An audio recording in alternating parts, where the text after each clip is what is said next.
여러분 안녕하십니까, 김덕희입니다. 반갑습니다. 오늘은 올 시즌 바뀌었죠. 날짜가 다른 날짜입니다. 날씨가 좀 쌀쌀해서 제가 좀 감기 몸살기가 좀 있었는데, 하여튼 뭐 그래도 열심히 열강을 하겠습니다. 여러분의 합격을 위해서 열심히 열강을 하겠습니다.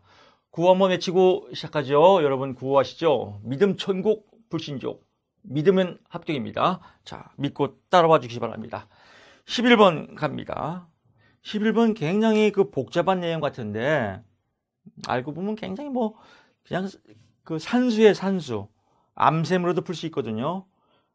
기본적으로 암셈을 풀어보게 되면 생산 가능 인구가 100만 명이고 경제활동 참가율이 70%이면 70만 명이에요. 벌써 나왔지 않습니까? 70만 명 중에서 실업자 수를 계산하시오라고 나왔는데, 기본적인 형식의 틀을 다시 한번 가보겠습니다. 여러분 계속 반복적으로 나오는 겁니다. 총 인구가 있고요. 총 인구는 다시 생산 가능 인구로 나누죠. 그래서 생산 가능 인구가 있고요. 이 생산 가능 인구를 다시 말해서 15세 이상 인구라고 한다. 생산 가능 인구는 다시 경제활동 인구와 비경제활동 인구로 나누어지더라 이거죠. 비경제활동 인구. 그래서 경제활동 인구와 비경제활동 인구를 더하면 생산 가능 인구겠죠. 경제활동 인구는 다시 실업자와 취업자로 구분이 되죠. 그래서 실업자와 취업자를 더하면 경제활동 인구죠. 여기서 경제활동 참가율을 구하시오라고 나왔으니까 생산 가능 인구가 주어지고, 그래서 실업률을 구하시오. 실업률을 먼저 3인방 한번 해볼까요? 실업률을 구하시오 하면 경실이죠. 그래서 경실이 곱하기 100이다. 경제활동 참가율을 구하시오. 경제활동 참가율은 생강을 먹어야 힘이 나서 경제활동을 한다. 그래서 키워드가 생경이다. 곱하기 100. 생산 가능 인구분의 경제활동 인구 곱하기 100입니다. 그래서 모범 답안에 보게 되면 실업률은 경실이 곱하기 100이다. 경제활동 참가율은 70%라고 문제에 적어졌죠. 그래서 70%는 나왔습니다. 그래서 70%가 나왔고, 경제활동 인구 나누기 100만 명 곱하기 100은 해서 70%가 나왔습니다. 경제활동 인구는 그래서 70만 명이 된다라고 나오죠. 그래서 경제활동 인구는 70만 명이라고 주어졌고, 이 경제활동 인구 중에서 실업자는 하면 경제활동 실업률이 10%이기 때문에 70만 명을 10%로 나누면 됩니다. 그래서 70만 명 나누기 10%, 그래서 10% 하면은 정답이 7만 명이다 이렇게 나오는 거죠. 그래서 그렇게 어렵지 않습니다. 교재에는 곱하기로 되어 있는데 수정하십시오. 잘못 표기된 겁니다. 곱하기가 아니라 나누기입니다. 그래서 그대로 쓰면 좀 원론적인 얘기니까요, 그렇게 어렵지 않을 것 같습니다.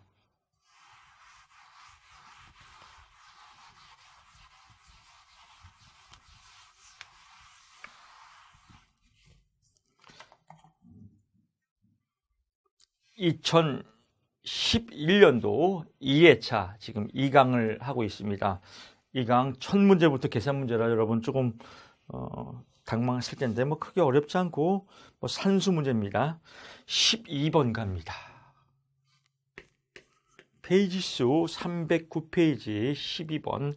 행동주의의 상담 기법을 크게 불안감소 기법과 학습 촉진 기법으로 나온다. 여기에 대표적인 방법을 각각 3개씩 쓰시오. 그러니까 3개씩 쓰시오니까요, 설명하라고는 굳이 쓸 필요가 없습니다. 여러분 괜히 설명하라고 써서 혼란을 가져오고 시간 낭비할 필요가 없습니다. 그냥 요 3가지만 쓰면 됩니다.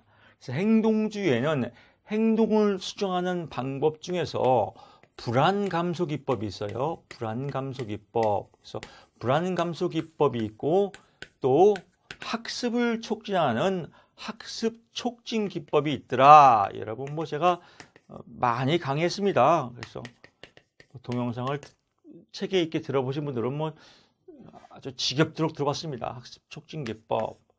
불안. 여기는 키워드가 불안이에요. 불안. 불안을 없애주는 거고 줄여주는 거고 여기는 학습 배우는 거예요. 그래서 불안 감소 기법의 대표적인 거는 체계적 둔감법, 또 주장훈련, 또 홍수법, 뭐 또 기타 여러 가지가 있죠. 보게 되면 뭐 역조건 형성, 또 금지적 조건 형성 여러 가지가 있는데 뭐 다 외울 거 없습니다. 딱 3개만 외우면 됩니다. 항상 3개만 나와요. 그래서 이렇게 체계적 둔감법, 주장훈련, 홍수법 이렇게 3개만 외우시면 되겠고요. 학습 촉진 기법은 강대리 변별학습, 그래서 강화, 강화에는 정적 강화와 부적 강화가 있죠. 그래서 강화, 또 대리학습, 잘 형성된 학습을 통해서 뭐 모델링 따라서 하는 거죠. 대리학습. 그리고 변별학습, 잘할 때는 상을 주고 못할 때는 벌을 줘서 학습을 촉진하는 기법이다. 이렇게 보시면 될 것 같고요. 대리학습은 뭐 내담자에게 바람직한 대한 행동을 공개적으로 보여주는 거예요. 이렇게 샘플링을 해주는 거죠. 모델을 보여주는 거죠. 그래서 설명을 하고 쓸 필요 없고 이렇게 쓰면 깔끔하게 6점 맞았습니다. 다시 한번 갑니다. 여러분 잘 문제를 꼭 인지해야 됩니다. 문제 행동주의에서 불안감소 기법과 학습 촉진 기법이 있는데 불안감소 기법의 3가지가 무엇이냐? 체계적 둔감법, 주장훈련, 홍수법이다. 학습 촉진 기법의 3가지가 무엇이냐? 강화, 대리학습, 변별학습이다. 강대리, 변별학습 이렇게 쓰면은 깔끔하게 6점 맞습니다. 그래서 뭐 2문제 또 깔끔하게 풀었고요. 13번 갑니다. 13번 갑니다. 심리검사 결과에 영향을 주는 검사자 변인과 수검자 변인이 있다 이거예요. 즉 시험을 보는 사람하고 시험을 내는 사람이 있다 이거죠. 그럴 때 강화 효과, 기대 효과, 코칭 효과를 설명하시오. 이 문제는 벌써 그 단어에 답이 다 나와 있어요. 그래서 출제 빈도가 그렇게 많이는 안 나옵니다. 가볍게 터치하고 가시면 될 것 같아요. 강화, 말 그대로 뭐 수검자의 반응에 대해서 강화물의 정도에 따른 효과를 의미한다. 강화물을 제공하는 거예요. 강화 효과. 그래서 수검자에게 뭐 시험에 붙으면은 뭐 시험에 붙을 수 있도록 어떤 이 부적 강화라든지 정적 강화를 제공해서 뭐 효과를 내는 거다. 기대 효과는요, 검사 결과에 대한 수검자의 기대의 크기에 따라서 효과를 의미한다. 여러분 이런 거죠. 예를 들면 여러분 제 동영상 강의만 들으면요 100% 합격입니다. 여러분 이 동영상 강의 3번만 들으면 합격입니다. 다른 것 절대 볼 필요가 없습니다. 여러분 무조건 합격입니다. 여러분 100% 합격하도록 저는 믿습니다 라고 하면 제가 그만큼 기대를 하면 여러분들이 그 기대만큼 결과가 나올 확률이 높더라. 그래서 부름의 기대율하고 좀 비슷한 겁니다. 코칭 효과, 수검자가 검사 내용에 대해서 설명을 받을 정도에 따라서 나타납니다. 수검자가 검사 내용에 대해서 설명을, 지금 여러분들 직업 상담사 실기 시험 볼 때 제가 지금 코칭해 주지 않습니까?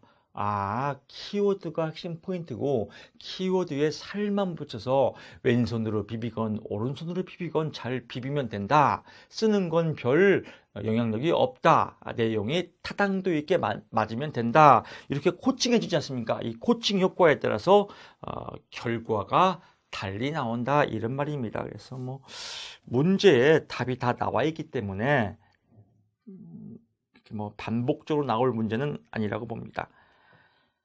14번 갑니다. 한국 표준 직업 분류에서 직업 정보 문제죠. 한국 표준 직업 분류에서 다수 직업 종사자의 의미. 자, 여기서 키워드는 14번입니다. 310페이지. 다수 직업 종사자예요. 다수직업 종사자다. 얘를 외워야 돼, 얘를. 그리고 직업을 결정하는 방법. 직업을 결정하는 방법.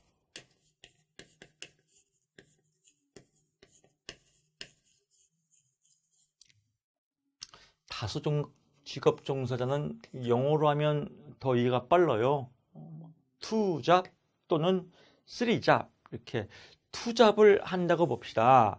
투잡을 하는데 한국 표준 직업 분류에서 투잡, 3잡을 하더라도 무조건 직업은 한 개이어야 한다라고 직업의 분류 목적에 배타성의 원리가 있습니다. 그래서 이렇게 무조건 직업을 한 개로 선택을 해야 되는데 어떤 기준으로 직업을 선택하냐, 이게 시험 문제입니다. 근데 여기서 다수 직업 종사자의 의미를 쓰라고 했으니까 만약에 김덕희 교수가 저도 어저께 밤에 책 원고를 쓰느라고 늦게 잤는데 강의를 하고 또 책을 출판한다, 이렇게 나는 직업이 2개야. 작가이기도 하고 강의도 해 라고 하면 안 된다 이거예요. 왜? 강의와 책과 연관성이 있기 때문에. 그래서 다수직업 종사자의 의미는 한 사람이 전혀 다른, 이 말이 들어가야 돼요. 2개 이상이 아니라 전혀 다른, 이 말이 꼭 들어가야 돼요. 이 말이 안 들어가면 0.7이 됩니다. 한 사람이 전혀 다른 2개 이상의 직업을 갖는 것을 다수직업 종사자로 한다, 이렇게 보는 거죠. 자, 그럴 때 직업은 한 개이어야 하니까 어떤 식으로 직업을 결정하냐 이거예요. 그래서 첫째, 수입 우선 원칙이다. 그래서 다수직업 종사 시, 이렇게 주어를 쓰는 거죠. 다수직업 종사 시 우선적으로 수입이 많은 것으로 직업을 선택한다 이거죠. 두 번째는요. 또 아이러니하게 수입이 똑같아요. 그럴 때는 수입으로 직업을 분류하지 못할 시에는 수입이 아니죠. 여기 죄송합니다. 시간이죠, 시간. 그러니까 시간이 많은 것으로 우선적으로 직업을 결정한다. 그래서 시간이 많은 것으로 결정하고요. 시간이 똑같아요. 시간으로 결정하지 못할 시에는 수입이 많은 직업으로 결정한다 이거죠. 수입은. 세 번째, 수입도 똑같아요. 그래서 시간과 수입으로 직업을 결정하지 못할 시에는 최종적으로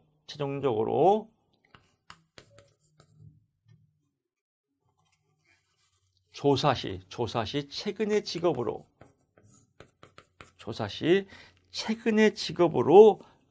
직업을 결정한다. 즉 조사할 때 어떤 걸 하고 있냐, 이걸 물어보는 거죠. 조사할 때 어떤 일을 하고 있냐. 키워드가 다시수체입니다.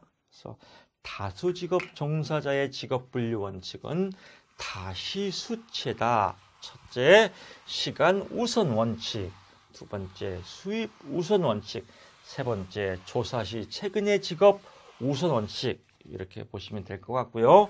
다수직업 종사자의 의미는 한 사람이 전혀 다른 2개 이상의 직업을 갖는 것을 의미한다. 이러면은 또 14번도 깔끔하게 끝났습니다. 14번 문제는 아주 잘 나와요. 직업정보에서. 그래서 시험에 좀 잘 나오는 문제들은 제가 좀 조금 자세하게 설명을 합니다. 15번 갑니다. 부가직업 정보의 예를 들어 설명하고 사용자와 근로자가 부가급여를 선언한 이유를 각각 2가지씩만 쓰시오. 이렇게 좀 부가급여에 대한 총체적인 내용이 나왔습니다. 자, 예를 봅시다, 여러분. 부가급여. 먼저 부가급여의 의미를 알아야겠죠. 부가급여는 사용자가 근로자에게 제공하는 월급 이외에 보상의 대가를 부가급여라고 한다. 그래서 예를 들어 설명하니까 예를 들면 퇴직금이나 사대보험, 또 식비, 교통비, 사택 제공 등과 같은 것을 의미한다. 이렇게 쓰면 될 것 같습니다. 그리고 이 중에서 사용자가 좋아하는 게 있고, 사용자가 부가급여를 선호하는 게 있고, 또 근로자가 부가급여를 선호하는 게 있습니다. 부가급여는, 자, 다시 한번 이그젬플 예를 들어 봅시다. 월급이 100만 원이에요. 근데 정부에서 임금을 올리면은 근로자는 좋겠지만은 뭐 필립스 곡 중에서 여러분 배웠겠지만 임금을 올리면 물가가 올라가거든요. 물가가 올라가면 인플레이션이 발생이 돼요. 그래서 인플레이션, 물가를 잡기 위해서 임금을 규제합니다. 그 임금을 규제할 때 회사에서 이 부가급여를 사용합니다. 왜? 근로자가 불만이 생기니까, 월급을 안 올려주니까. 그래서 20만 원의 부가급여를 주었다, 이렇게 이해하시면 돼요. 이럴 때 사용자한테 어떤 이득이 있냐? 자, 봅시다. 정부에서 임금 규제 시 회피수단으로 사용할 수 있다, 이거고요. 두 번째는요, 이 20만 원에 대한 부가급여는 세금이 안 나가죠. 그래서 조세나 보험료에 혜택이 있다, 이렇게 보시면 될 것 같고요. 세 번째는 이제 좋은 말이죠. 부가급여를 주니까 근로자들이 힘이 나겠죠. 그래서 근로자의 장기 근속을 유도한다. 뭐 이렇게 쓰면은요 깔끔하게 되는데, 여기서 뭐 두 개만 들어가니까 이렇게 두 개만 쓰면 되겠죠. 또 근로자가 좋아하는 게 무엇이냐 이거죠. 근로자도 근로소득세가 나갑니다, 월급에. 근데 이거는 또 부가급여는 근로소득세가 안 나가요. 세금이 안 붙으니까. 그래서 근로소득세가 줄어든다, 이렇게 쓰면 됩니다. 그리고 공동구매로 인해서 할인 혜택을 받을 수가 있어요. 단체로 이 부가급여를 구입하기 때문에. 그래서 공동구매로 인한 할인 혜택을 받을 수가 있다. 그리고 뭐 세 가지는 퇴직금이나 국민연금은 세율이 낮다. 나중에 이연금이라고 하는데 세율이 낮다 이렇게 나오는데 두 개만 쓰러가니까 괜히 두 개 쓰러가는데 세 개 쓰면 안 됩니다. 그래서 이렇게 다시 한번 지우면서 가보겠습니다. 부가급여의 의미는 사용자가 근로자에게 제공하는 월급 이외의 모든 보상의 대가를 의미하는데, 예를 들면 퇴직금이나 또는 사대보험 또는 유급휴가 이런 것들을 의미한다. 사용자가 부가급여를 좋아하는 이유는 정부가 임금 규제 시 회피 수단으로 사용할 수 있다. 또 두 번째, 조세나 보험료의 부담이 줄어든다. 근로자가 부가급여를 선호하는 것은요, 근로소득세가 줄어든다. 또 공동구매로 인해서 할인 혜택을 받을 수가 있다. 그래서 부가급여도 노동시장에서 아주 잘 나오는 문제입니다. 그래서 15번도 끝났고요. 16번 갑니다. 직업정보 문제죠. 한국 표준 직업을 위해서 직업으로 갖추어야 할 6가지 조건입니다. 직업의 성립 조건이죠. 다른 말로 직업의 성립 조건이라고 그래요. 직업의 성립 조건, 또는 요건, 똑같은 겁니다. 조건이나 요건. 첫째, 직업으로 형성이 되려면요, 만약에 내가 용돈이 필요해서 오늘 좀 제가 천박한 용어를 좀 쓰겠습니다. 원래는 이 고급진 용어는 아닌데, 표준어는 아닌데, 오늘 내가 노가다를 뛰고 있어. 노가다. 내가 하루 노가다 뛰는 거예요. 10만 원 받고 내가 이거 용돈 쓰려고요. 이렇게 하루 노가다 뛰는 거는 직업으로 볼 수 없다는 거예요. 왜? 계속적으로 행함이 없기 때문에. 그래서 계속성이 있어야 된다, 직업으로 인정받으려면. 두 번째, 돈을 받아야 돼요. 돈을 안 받으면 이거는 아무리 일을 하더라도 봉사활동이에요. 그래서 경제성이 있어야 된다. 또 직업으로 성립이 되려면요, 이 사회성이 있어야 돼요. 사회적 가치가 있어야 돼요. 그래서 사회성이 있어야 된다. 반사회적인 행위는 직업으로 볼 수가 없어요. 네 번째는 윤리적 가치가 있어야 돼요. 윤리성이다. 그래서 뭐 비윤리적인 행위는 직업으로 볼 수가 없죠. 그래서 다섯 번째는 비속박성의 원칙, 즉 자유롭게 일을 해야지 갇힌 상태에서 일을 하게 되면 직업으로 볼 수 없다. 그래서 이렇게 두 개를 묶어도 돼요. 사회성 및 윤리성 이렇게 묶어도 되고요. 여러분 마음대로 하시면 되겠고요. 네 개. 내용은 아주 간결하게 제가 써놨습니다. 경제성, 경제적인 거래관계 성립이 있어야 된다. 그래서 쓰는 거는 여러분 마음대로 쓰시면 됩니다. 책에 있는 양념을 갖고 여러분 마음대로 글짓기 하시면 됩니다. 쓰는 건 글짓기 하시면 돼요. 소설 쓰면 돼요. 타당도 있게. 말 그대로 자, 근데 갑자기 떨려서 시험장에서 생각이 안 나요. 막 고급진 용어가. 그러면요, 직업으로 성립되려면 돈을 받아야 된다. 이렇게 써도 돼요. 경제성이 돈을 받는 거니까요. 그래서 절대 쓰는 거 어렵지 않습니다. 계속성, 계속적으로 일을 하여야 한다라고 하는데 계속성의 원칙 네 가지가 있죠. 그래서 개가 추절되더라 이렇게. 왜? 계속 일만 시키니까. 그래서 계속적으로 행함이 있어야 된다. 일에 대한 가능성과 의지가 있어야 된다. 또 주기적으로 행함이 있어야 된다. 또 계절적으로 행함이 있어야 된다. 이 네 가지를 묶어서 계속성에 파생된 부분이라고 하는데 이걸 네 개 써주면 뭐 훨씬 더 고급져지겠죠. 사회성과 윤리성, 반사회적 비윤리적 행위는 직업으로 볼 수가 없다. 이렇게 보시면 되겠고요. 비속박성의 원칙은 속박된 상태에서의 모든 활동은 직업으로 볼 수 없다. 뭐 이렇게 쓰시면 될 것 같습니다. 이런 단어를 썼으면 다 정답으로 맞게 줍니다. 16번도 크게 어렵지가 않을 겁니다. 1차를 공부하신 여러분께서는요, 뭐 기본적인 한번 뭐 다시 한번 다지는 거니까. 17번 갑니다. 자기보고식 가치 사정하기. 자, 자기보고식은요, 자기보고식이란 뜻이 뭐냐? 내가 스스로 얘기하는 거예요, 내가. 나를 보고하는 거예요, 나를. 그래서 여러분, 뭐, MBTI, 이런 검사가 자기보고식 검사라고 그래요. 또 뭐, 홀랜드의 직업선호도 검사, 자기보고식 검사. 내가 좋아하는 걸 체크하는 거니까요. 그래서 자기보고식 가치 사정하기예요. 어렵지 않죠? 가치 사정하기다. 가치 사정하기.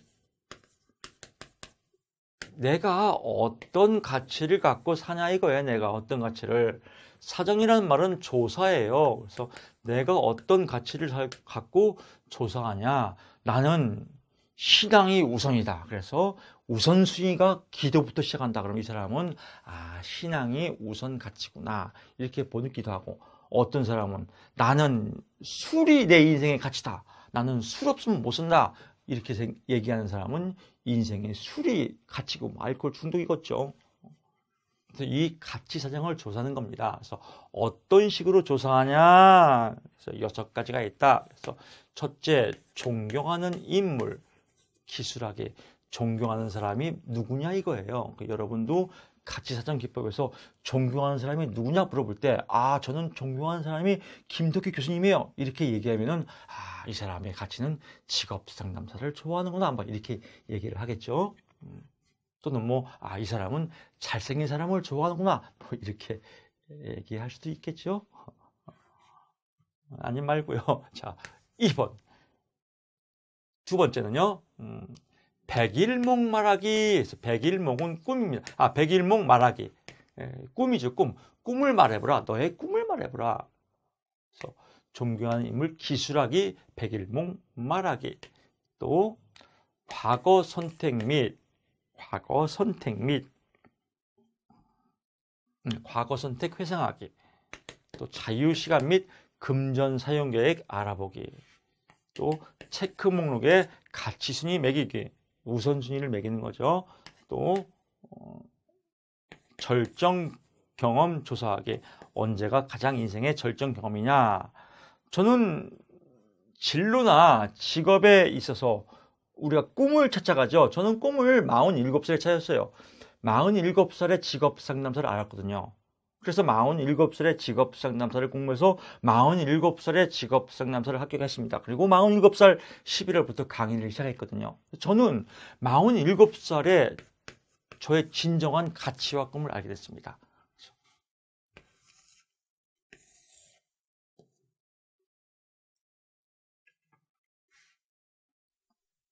늦가기에 공부해서 지금 강의를 하고 있습니다. 저보다 나이가 어리신 분들은요,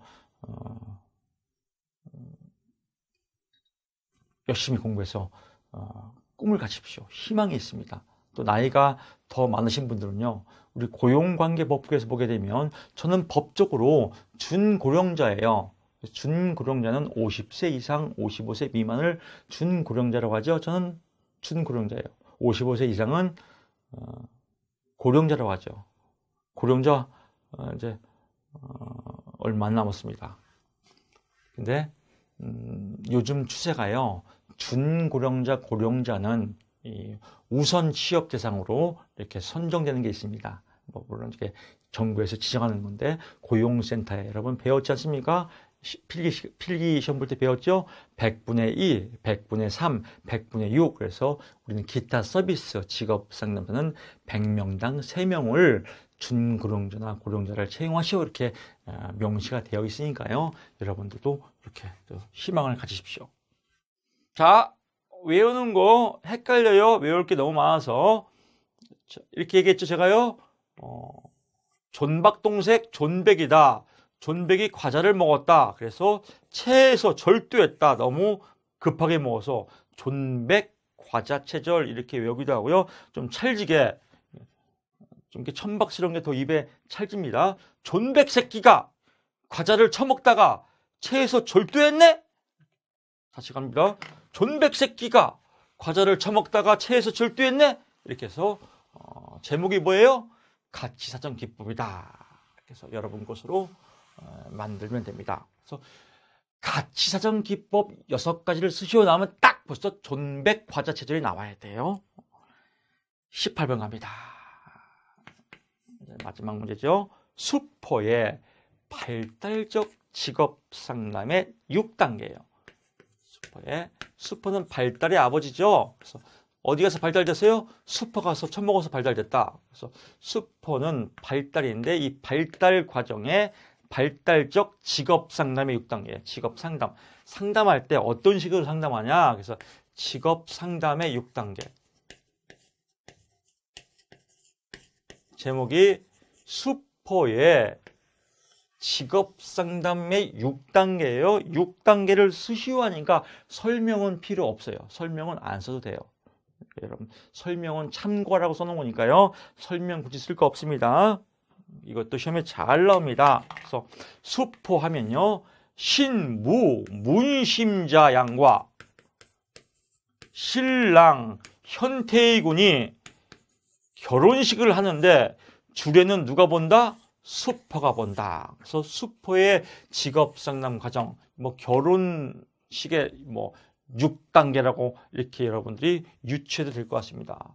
신부 문심자 양과 신랑 현태희 군이 결혼식을 하는데 주례는 수포가 보더라. 그래서 문제 탐색, 심층적 탐색, 자아 수용, 현실 검증, 태도와 감정의 탐색과 처리, 의사결정에서 문심자, 현태희, 아주 단골로 많이 나옵니다. 다시 갑니다. 수포의 발달 단계 하면요, 5단계 성탐확 유세. 얘랑 헷갈리면 안 돼. 이건 발달 단계고요. 이 발달 단계 중에서 직업 상담의 6단계예요. 또 뭐 잘못 외워서 성탐확 유세 쓰고 한 개는 뭐지? 이렇게 하지 말고요. 성탐확 유세, 성장기, 탐색기, 확립기, 유지기, 세태기는 수포의 발달 단계고, 문심자, 현태희는 수포의 발달적 직업 상담의 6단계다. 그래서 상담의 6단계다. 이렇게 확고하게 문제를 여러분 구별할 줄 아셔야 됩니다. 자, 이렇게 해서 2010년, 11년도 1회차 해설을 모두 마치겠습니다. 여러분 수고 많이 하셨습니다. 고맙습니다.